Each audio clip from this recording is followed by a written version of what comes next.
Hello and welcome to Stronger Live, the first of the new year in 2025. I'm Tatiana Kolovu, and I'm coming in from Stronger HQ, as my kids call this space that I have started working out of. And as you can see, there's some highlights of LinkedIn and reminding us here. I'm really glad you're joining us. I started the new year talking about how do you coach yourself when you're in a toxic work environment or any other environments.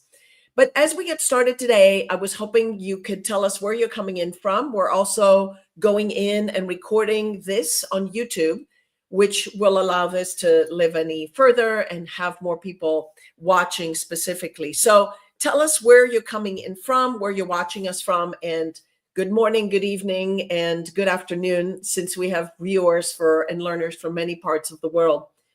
So I started the new year talking about a very toxic work experience that I had, one that made me doubt myself, made me doubt the choices that I made, because at the time, and still, I think that I chose a wrong direction in the situation. So there was a little bit of self-blame, but it was a situation that kept me from having confidence in myself or getting down on myself. And then I realized I preach and I coach people to do this and get themselves out of these kind of funks that we get into. And as a result, I thought that I would talk about thriving through toughness, difficult situations. Welcome from Columbus, Ohio, the Buckeye Land, Robin, thank you, and Germany, Kate. We've got some friends from Indiana and Kathy coming in from the UK. That's fantastic. So tell us again where you're coming in from. You give us a good chance to set the stage. Jay, great to see you as always. Jay, you wrote me a very nice response to the newsletter. I like that. And Kavya, who has been with me in the class here at the university. So when you are going through a tough situation, today we're going to talk about in the moment, how do you respond? How do you train yourself to get through the difficult situations? But I also want to talk about change and adversity that happens that lasts much, much longer.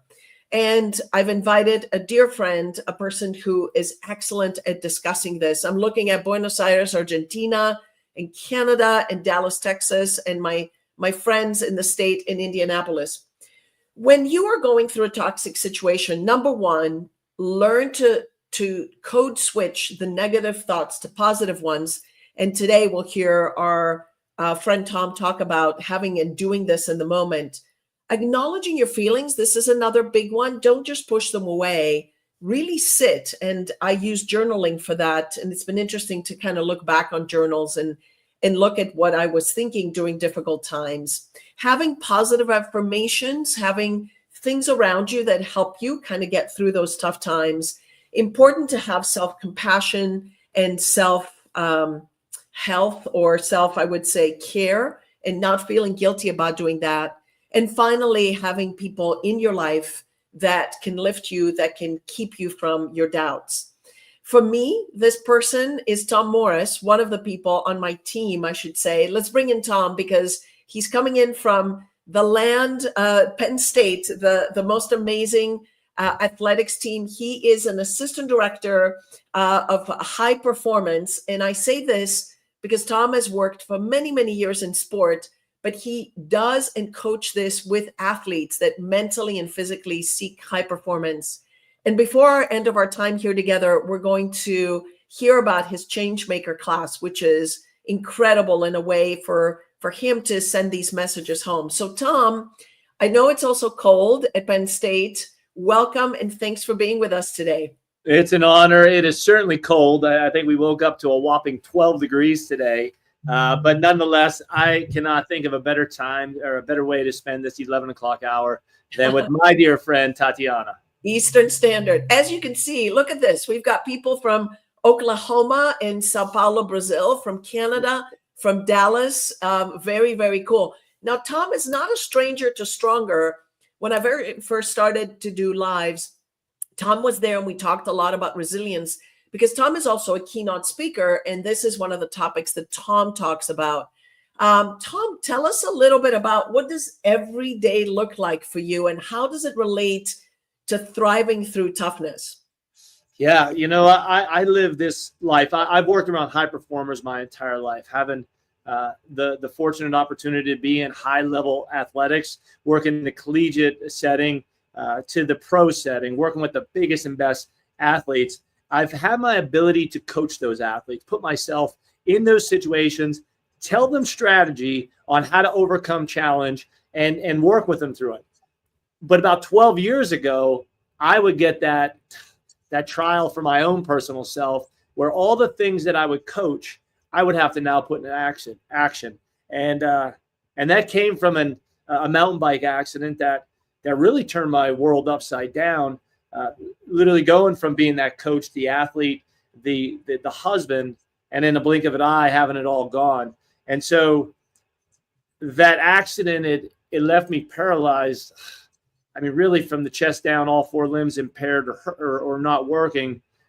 And it made me climb back from a place where I was on top of the world to being zeroed out, and then gain my entire life back. So these days, 12 years later, I am back working with those high level athletes, those high performers, but I'm doing it from a little bit of a different way, because now, I don't think your viewers could see, I'm now using it out of a wheelchair and doing the exact same things as I did before, but just doing them a bit differently. And so life is good, life is rolling, and it's only made me more confident in the fact of what it does take to be able to thrive through some big challenges in life.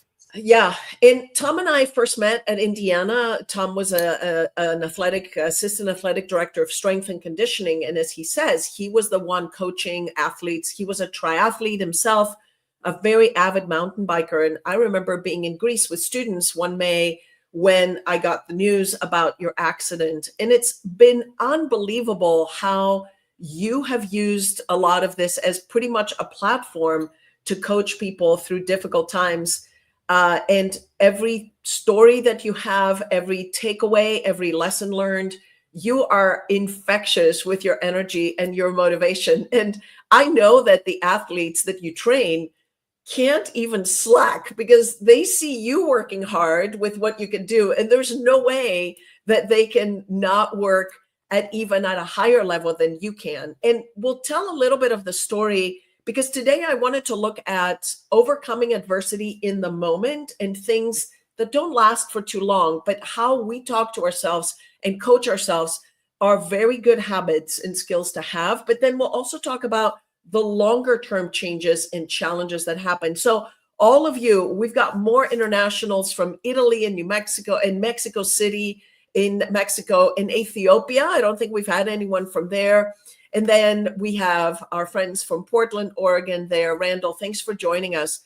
So Tom also speaks about resilience. And I have to point out, when he left Indiana, I was obviously very sad because I didn't get to have coffee chats with Tom, but we do this online. And we even did our vision boards for the new year, all virtual. But before he left, I gave him the painting that's behind him. And I have one too in my other office. And the name of that painting is called Discomfort Zone. First of all, Tom also swims, which is challenging. Not only swims, water skis and boogie boards and downhill skis and all of this, but it shows a person at the edge of the pool that breaks the wall of the pool and starts swimming in the ocean. And that's why that painting is called Discomfort Zone. And to me, that is such a clear depiction of you. And I love that you have it there. Well, I remember when you gave it to me, and it really resonated with me, because this is the stuff that we've talked about for all these years. It's all about putting yourself out there, putting yourself into the discomfort, the unknown, the place where, it's not easy. There's friction, there's uncertainty, and it really does make us question, do I want to keep moving? But I think we can both agree that the more time we spend here, the more we feel like living, the more we feel like we're maximizing our life, and the more we're really optimizing what we're here for. And so this picture right here, every day I come in through my door and I see it, it just reminds me about that. Is if it's easy, change it, because you need to change. You need to get yourself into a place where we're just continually pushing those levels of discomfort. Yeah. And this is the great reminder. So we talk a lot about that with physical training. If you want to get stronger, lift heavier weights or put on overload. If you want to become and have better endurance, you need to run further. And it goes with every physical capacity. But from a mental standpoint, we talk about discomfort, Tom, and having the ability to learn the internal dialogue when things get tough. In a way, it's the training ground for when things really get tough, that you can kind of build that tolerance to discomfort, I would say. So let's get started with, we talked about in the moment, having the perspective, dinking your car in the parking lot by not watching a sign and kind of getting into a fender bender, or being late for a meeting, or finding a huge typo as you're speaking in front of important decision makers and it's on your PowerPoint. These things that can kind of pull you down. What do you say to yourself? How do you coach yourself through this? And how does that build into the future? Yeah, I think the moment is so powerful. We talked about this briefly, is many times the action that we take in that moment is built around the practice that we've been having during times of relative calm. But let's use this for instance of the great fender bender in the parking lot. Yeah. Because it recently just happened to me. Me too. It's unbelievable. That little salt on that little camera, I wasn't paying attention. It never dinged. And before you know it, I hit someone. And in that moment, you just think, my God. Yeah. But what I have continued to try and practice to, number one, say is, it's okay. Number one thing is, it's okay. Things always work out. And I get into this headspace all the time of when these moments that just ignite anger, negativity, worry, or just pure, you're just mad. It's okay. It's okay to be there. It's okay to feel it. It's okay to be in that moment with it. And understanding just that little bit right there allows you to process it more. But when I lean on the fact that it will work out, it'll be okay, I'll call insurance, or they'll call insurance. And at the end of the day, worst case scenario on this is that my insurance goes up just a little bit and there's a little bit of time pulled away. It brings in the big picture into that perspective. Now, what I do lean on, though, is that is easier said than done. You know that term. It always gets thrown out there. Easier said than done. And it's true. It is easier said than done unless you're practicing this mindfulness all the time. It's waking up from work late, or waking up for work and you're at home. It's taking that brief moment where there's a relatively low level of intensity. There's a low level of a ramification for it. You sit in that moment, and you sit in that moment and you use that as your training ground to therefore build up that response that you have to higher levels of adversity. When the job at work is bad, you're building these in already. You've already created kind of that framework in your head and that skill set to be built. So you're describing, first of all, I talked about in the newsletter, self-compassion. Don't beat yourself up. There's enough in our environment and enough going on in the world that it's easy to be influenced negatively. So we have to lift ourselves up on a daily basis. So it's okay. It's going to be fine. It's a fender bender, how you talk to yourself and not catastrophize. But Tom, you also mentioned, in a way, this could be like the warm-up you do every day, that mindfulness of setting your intention, setting yourself up for the day and being positive is like an athlete warms up every day and practices it regardless of what the workout is. You want to prepare yourself. And this is what you do. And by the way, we have people living in all parts of the world that are in this live today. And what's interesting to me is I'm sure that this translates across countries, across borders, across cultures, because it's what's in here and what we can control 100%, right? 100%.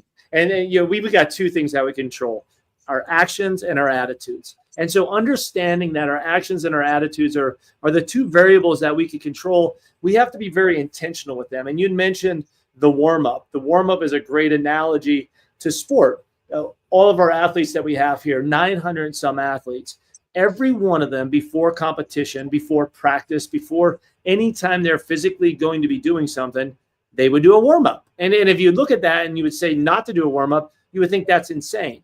But yet as humans, we generally roll out of bed, we start consuming through our phone, and then we're just jumping into the workday that is unknown. We don't know what that is going to offer. And so to the point you made, our intent has to be very, very strategic. When we get up in the morning, it's about understanding we got to filter what we want to consume into our body. When we just pull up a phone and start pulling in social media, we're pretty much we're going to be kind of a slave to the fact that whatever is being filtered in, out of, or from that phone to us, it's going to dictate how we're going to see the world. A majority of how we see an event of adversity is how we show up to that event. If morning hour, we can consume the right content, intentionally sit in moments of gratitude. I mean, one of the action items I have every morning that I think is so valuable is before your feet hit the floor, spend 30 seconds. Think of one thing that you could be grateful for, that you truly love, that you could put your hand on your heart and feel. And you know, I always look over my back shoulder because my wife is there and my 80-pound dog that's taking up the majority of the bed. But that moment of gratitude instantly shifts my mind to a more positive, a place where I just feel so much that I have in this world. And from that point, we just start building, and I control the thought process that I'm putting into my mind in that early hour, which helps me to show up to the harder times. So it's conditioning is one of practicing mindfulness and being appreciative. By the way, I close my day always by writing what I'm grateful for and do that in reverse. But it's part of the conditioning and practicing some of this for sure. In the moment, back to the fender bender, do you see that people that tend to do this are better able to respond in a positive way or in a less disruptive way? Do they sort of control themselves a little more or does it not matter? No, it does. It 100% does. But how about I'll jump into my world of sport. We deal with these high-level athletes that are under unbelievable amounts of pressure. And so now Penn State wrestling, we all know Penn State football, and Penn State wrestling is another one that's just, it's the best of the best in the world. And our athletes come from a culture that preaches gratitude, blessings, the fact that it's just a game. That Penn State wrestling, even though there's a high level of stress, a high level of expectation, it's still just a game. And they should be grateful for the opportunity to be able to play this game. And I've seen guys lose championships and walk off that mat and still keep the perspective of gratitude. The fact that I got the opportunity to compete. And guess what? The next time I come back, I'm going to be better. I'm going to learn from the adversity that I had to just go through. This heartbreak, this loss, it is what it is. And all the pressure, they always say it is, pressure is just this made up thing that we create. And so from the fender bender or the loss of a wrestling match, all it is a made up deal in your head. And so what can we control? We can control our attitudes. We can control our next action, and we can continue to keep learning from this. And when you put that perspective together, there's nothing that could derail you. Right. And that goes in sync. First the attitude, then the action. But I also want to point out, in the wrestling setting or in a workplace setting or in our families, we have to create that culture. The coaching staff of the wrestling team have to feed this to the athletes, because I'm sure the ones that tend to be more pessimistic in this way would probably lean the other way. Dang it, I lost. And for many people, losing or a challenging event becomes the fire that lights under them in order to get them to do better, right? You've seen it the other way, right?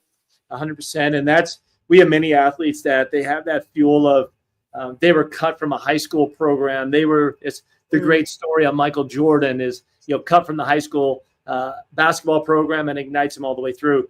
There is no doubt that it could light a fire and it could light energy.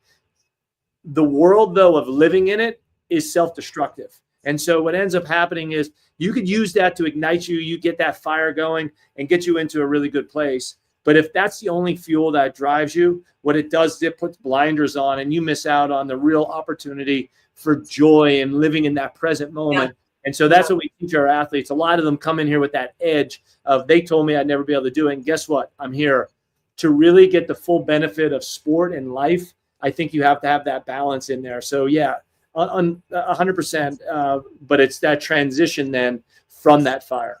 Because they change and they have to transition into real life from sports. And anyone here today, for high performers, you cannot be hitting those high levels of delivering whatever it is that you do all the time. You have to, at some point, be in the moment, appreciate what you have, and then, as we say, choose your attitude and be stronger as you go forward.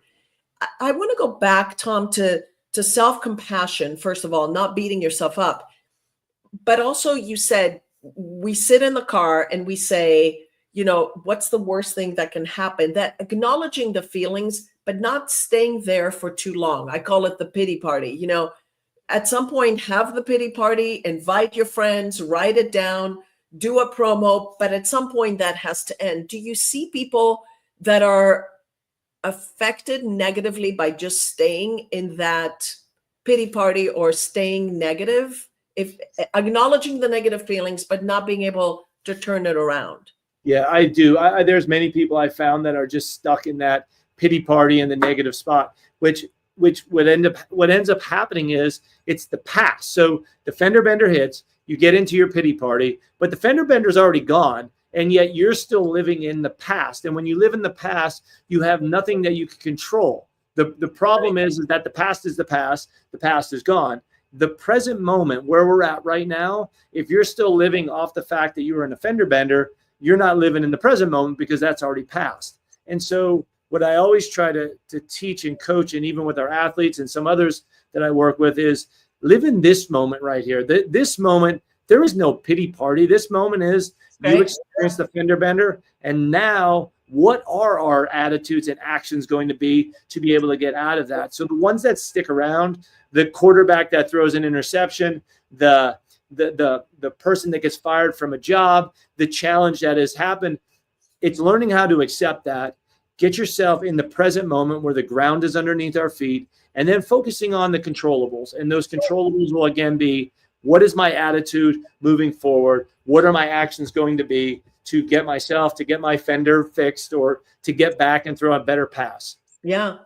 And not beating yourself up too much or saying, this sucks, but what can I learn? How can I move forward? How you speak to yourself is so important too. In the newsletter, I shared some of those sort of, I can't versus I know this is tough and I can go through it.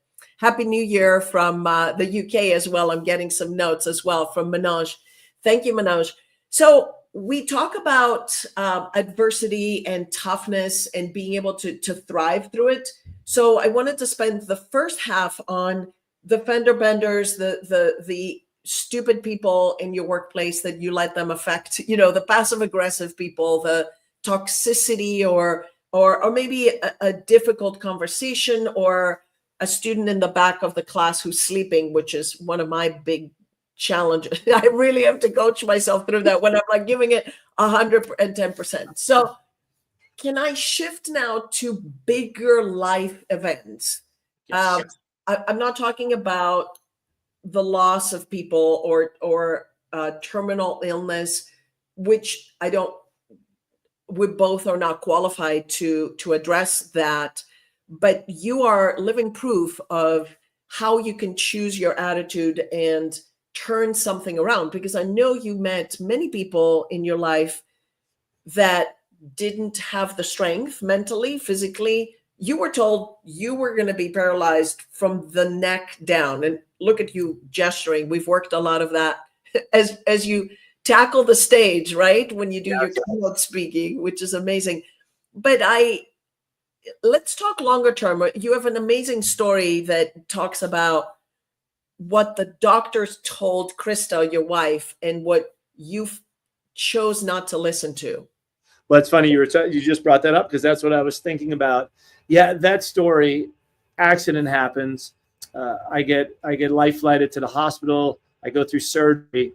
And the very first interaction I had with a physician wasn't great. And I won't give you the details of it, but I was in the middle of, when you come out of surgery, many of you may know this, when you have that trach that's in your throat, they give you the swallow test. This swallow test is just there to see if there was any damage done. So I go through the process of going through this swallowing test. You start with a little water, you move on to some Jell-O and then crackers. And right at the point when I was about to eat the cracker, the physical therapist that was doing this, was administering this test, she goes to hand me the cracker. And right at that moment, the doctor comes barging in, the surgeon who just fixed my neck. And all I remember him saying was, he's a quadriplegic. He cannot feed himself. He'll never be able to feed himself. He's going to need someone to do this. And I remember looking. Pause for a moment. Tom, you hear this as you've just come out of surgery, and Krista, your wife, hears this. She's right off to the side. Don't even pull her aside and say, here's the situation. So there's an announcement. So the physical therapist is in the room. We've gone from the Jell-O to a cracker. She's about to give you the cracker, and the doctor says, stupid, he's not going to be able to pick up the cracker, right? Yeah, and so you could imagine just laying there, still not knowing what is even going on, not knowing the severity of what just happened, the overall outcome. And you hear this, you're laying there motionless, and I could see my wife to the doctor's left, the physician standing in front of me, and then the physical therapist off to the side, and him saying this. It was just the weight of the world coming crashing down on me. And again, we've touched on this. My whole life was movement. That's who I was. It was my identity. It was what I not only did as a profession. It was how I showed myself. How I articulated who I was. Yeah.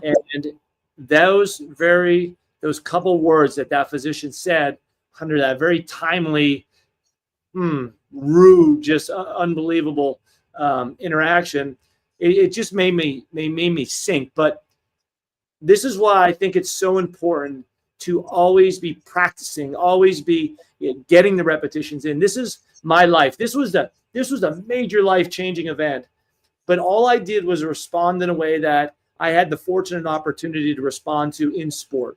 When I'd lose a football game, or I lose a match, or a triathlon, or any of these, it's what's next? What can I control? And I remember when he said this, my only instinct was, damn it, no, I control this. If I can't do this, I'm going to put myself out there, and I'm going to find out that I can't do it. Let me decide. Let me decide. This is me. And I reached out with all my might. I mean, all my might. And I reached out and I grabbed the hold of the cracker out of the therapist's hand, and I squeezed it and I pulled it into my mouth, and I just sat there chewing and chewing and chewing. And a darn thing probably took me a minute and a half to chew, but I turned it into this big crackery ball of mess, and I swallowed it. And I remember swallowing it and having so much pride of like, no, this is not his call. This is my call. And my wife just looked at him and said, don't tell us what we have. And just walked away. But that moment was so powerful for me because, again, it involves self-talk. It involved falling on all the responses that I've been practicing over and over and over. And then it showed really what we are capable of. Because the truth is, I think sometimes our own self-talk and maybe some others, they dictate what we are going to actually be capable of. And the truth is, we are so much more capable of such higher level everything, but we just got to put ourselves out there. We got to give it a shot. We got to reach for the cracker and see what we're capable of. Or give ourselves permit, not say, he said I can't do it, so I can't do it. Your attitude is, let me see if I can try. And I bet you could hear a pin drop in that room. And it's a great lesson for all our learners. Don't let other people influence your attitude, and practice yours all the time. One of our learners, Ilaria, says, I also think resilience could be important. Never stop to try to get the right attitude, even if the situation's difficult. Tom, one of our other stories with Tom, I have officially pulled him out of telling his story in the corner of a stage to just like getting standing ovations with thousands of people in a room, because this story is such an amazing story. And it's the story of resilience, is bouncing forward from adversity. So Ilaria, absolutely. And Tom speaks a lot to this. This is one of the stories with the cracker of not letting other people influence you. You choose your attitude and take action. It could possibly have been, and I'm sure, Tom, you tried many other things in your journey of recovery that didn't work, right? There's still an endless amount of things that I'm still trying. I mean, this picture right behind, I have tried to get through that wall on a dozen different things, and I failed at them. But I just know that I would rather fail at something than to not know if I'd be able to get, have that success. And I think about just this instant right now. I mean, 20 some years I was wearing Indiana to have a life of just, it was easy. I made a great living. I knew everybody, but to jump ship and try something completely different. Don't get me wrong. I've gone through a lot and I feel very confident in myself that I'm capable, but this scared the crap out of me to go and jump. But I just know this life is fleeting, and we are here to experience it. We're here to bring it in. We're here to harness it, and we're here to just try. And by us framing the situation of failure into a place of, no, I still grew, man, it's truly what living's about. Again, discomfort zone, right? If you don't train in the discomfort zone a little bit, you get very comfortable and you're not changing. I was just reading a Jason Pfeiffer's newsletter today on LinkedIn about the whole thing. We get so comfortable in our shoes that we don't want to change them. And again, I remember that discussion of leaving Indiana for Penn State was such a big discussion.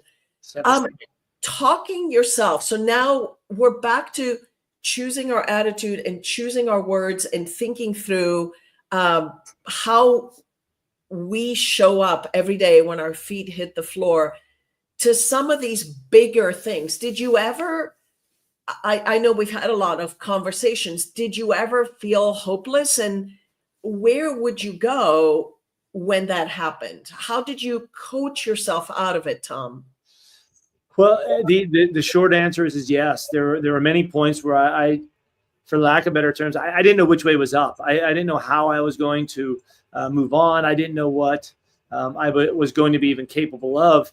For me, I lean on a great team. I do think the fact that I am so fortunate to have the greatest partner in the world in my wife. I mean, she does not, I don't care what the challenge is. She says, no, we got this. And so having that is really an incredible place. But honestly, it's people like yourself, Tatiana. Throughout my whole journey, it was surrounding myself with, and it wasn't even surrounding myself in the moment with it. It was the fortunate outcome that I think we built a relationship up before that, when the so-called shit hit the fan and I was in that situation, you had great people like yourself and God, there's endless amounts more, but they just fueled me with energy. And so there was a point where I leaned on everybody and I just used their energy, and I wanted to succeed not only for myself, but for them.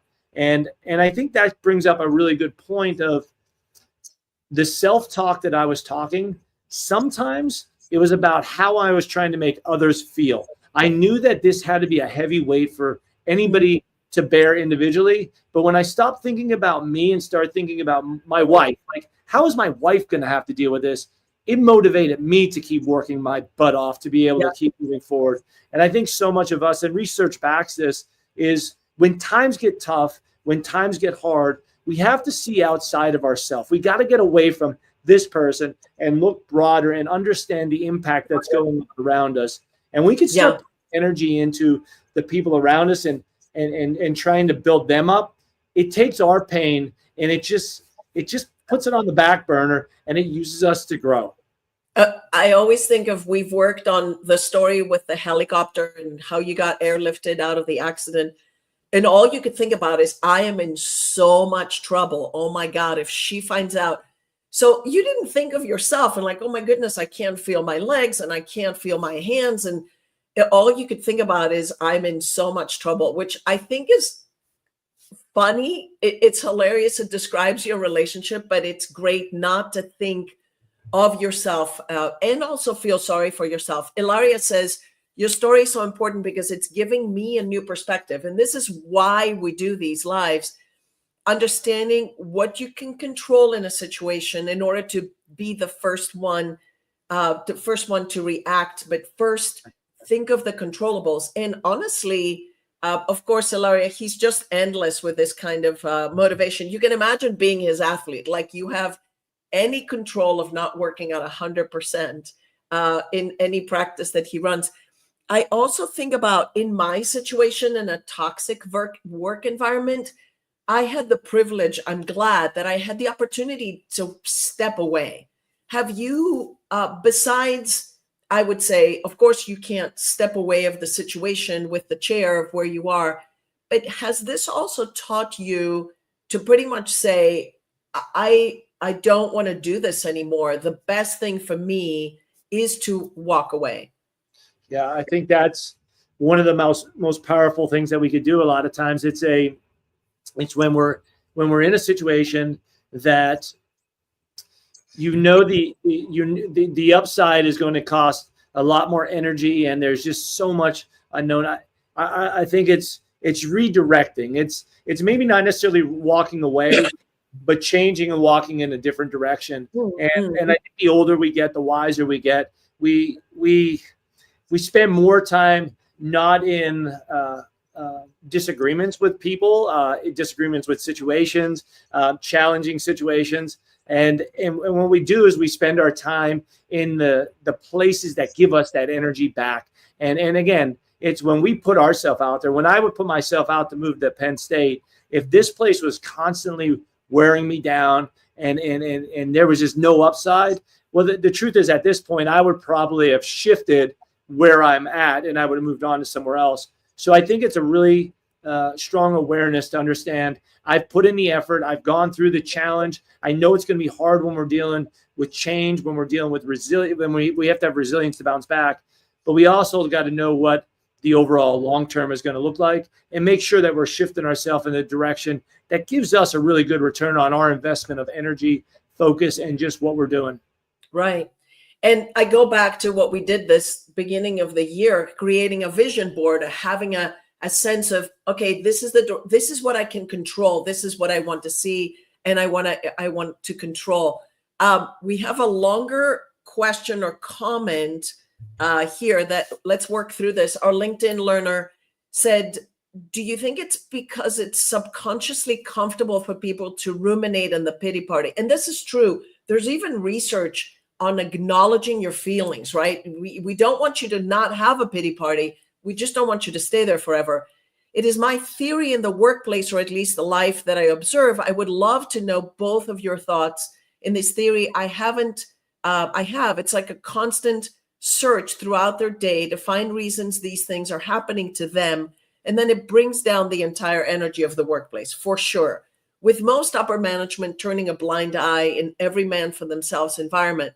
So I go from here to thinking, I don't know, my thought is, again, you can control your attitude, you can control your actions, and it's not healthy to stay at the pity party. Tom, what would you, but we're talking about our learner here has a working environment situation where who wants to supervise people that are always negative and difficult because of this is happening? I mean, see it from their perspective too, but let's control what we can control.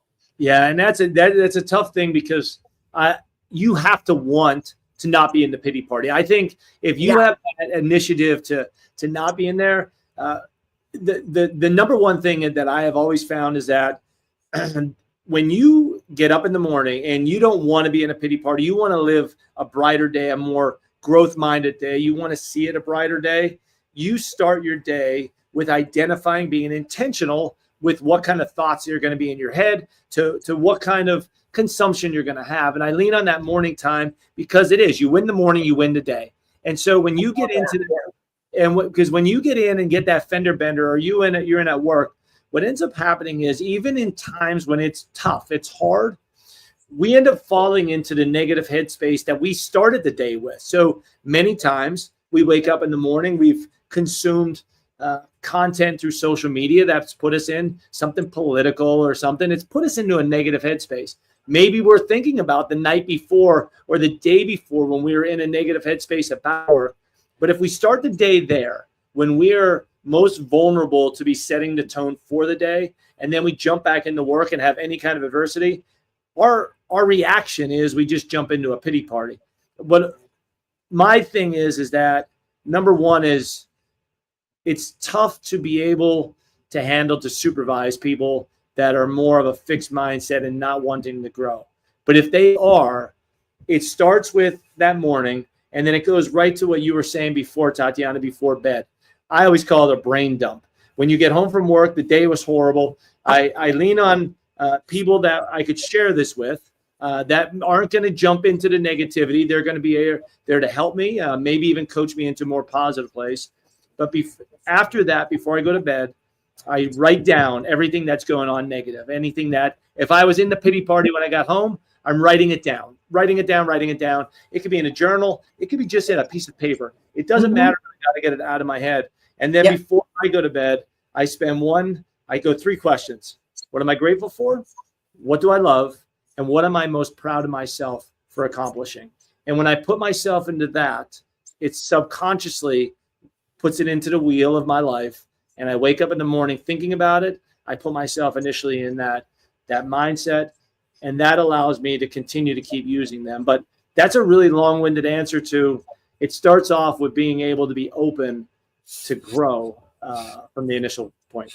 Absolutely. And you have that effect on others too. Amazing. Speaking of others, you've been able to pull all this together in a learning path, which you call the Changemaker course. And I know that many former athletes that were transitioning from sport to life have taken, but now this has changed and you are coaching other people that are going through change. Tell us a little bit about the Changemaker course. And I want to finish with a couple of thoughts that one of our learners shared that I'll put that at the end. Tell us about how that came about and what it is. The Changemaker, we start speaking, you helped me out so much being on the stage, and I get on the stage and I felt, it was incredible and the feedback was great and I loved it. But then what I found is that people got motivated and inspired, but they didn't make those life changes. That nothing changed on there. And so I thought to myself, man, is there a way that we could really kind of help people get to a position where they have the skills, they have the strength to be able to handle whatever life throws at them. So I decided to take all these thoughts and jam them into a 6-week course, all online. And that created the Changemaker course. And like you said, it initially started with just a lot of different athletes that I've dealt with, and they were all on there. But then it opened up the door to so many others. And this course is based off of understanding, what your values are, who you are at this point, where you want to go, and then how we build a system around how you show up each and every day. And when you build up that system, that creates mindset, it teaches skills, it builds up strength, you could literally overcome anything. And that's what Changemaker course is all about. I love it. And it's a lot of, but you create the community and the network and they help each other as well. Marta's comments right here, love, strength, and the way you credit the support and blessings.